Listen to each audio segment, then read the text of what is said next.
Selanjutnya, jajaran petugas pelaksana jalan nasional dan Satpol PP menertibkan bangunan yang menyerobot bahu jalan di sepanjang bypass Ida Bagus Mantre. Penertiban dilakukan sebagai salah satu kesiapan daerah jelang IMF World Bank Annual Meetings. Jelang rapat tahunan IMF dan Bank Dunia, jajaran petugas pelaksanaan jalan nasional bersama Satpol PP melakukan penertiban bangunan di sepanjang kawasan jalan bypass Ida Bagus Mantre Kelungkung. Penertiban ini menyasar pada bangunan-bangunan yang menyerobot rumija atau ruang milik jalan. Selain kerap kali menimbulkan kemacetan, bangunan yang melanggar ini juga membuat pemandangan jalan menjadi kumuh. Terlebih, sebagian bangunan tidak memperhatikan jarak dengan jalan utama serta kerap menghilangkan selokan jalan.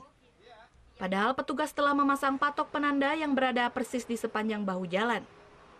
Dengan melakukan penertiban, diharapkan kawasan bypass Ida Bagus Mantre kembali teratur, sehingga memberi kenyamanan bagi para delegasi IMF dan Bank Dunia saat melintas ruas jalan tersebut.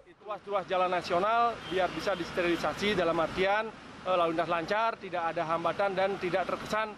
Karena sejak saya masuk sebagai BPK di sini terkesan jalan Profesor Bagus Mantre kumuh.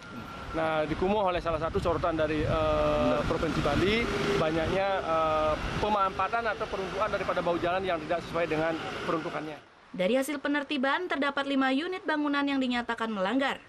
Petugas pun memberikan tenggang waktu selama sepekan kepada pemilik bangunan untuk melakukan pembongkaran. Kita serahkan pada yang bersangkutan, kita kasih waktu maksimal 7 hari. Kalau dia mau membongkar, kalau tidak kita yang bantu bongkar. Ini kan rumija, ruang milik jalan. Itu yang kita amankan dulu. Masalah izin nanti belakangan itu di luar daripada rumija itu. Kalau rumija kita bulldozer aja enggak masalah karena kembali lagi dia salah membangun di bukan tanah miliknya dia.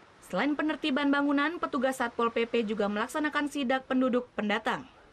Dari hasil sidak, petugas masih banyak menemukan warga yang belum melapor serta tidak memiliki izin tinggal sementara.